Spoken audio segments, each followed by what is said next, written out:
Şu anda OSO'nun Afrin'e girişi inşallah saatler kalmaz. Afrin biter. Buralarda zafere ulaşmış olur Allah'ın izniyle.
Gördüğünüz gibi Afrin'in merkezinde göbeği, Afrin'in ana göbeği burası.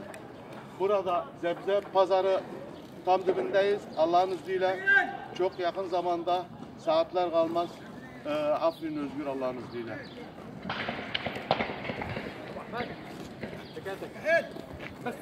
Şu anda gördüğünüz gibi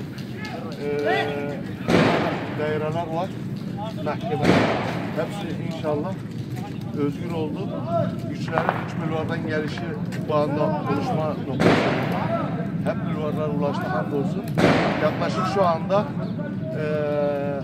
Afrin özgür diyebiliriz.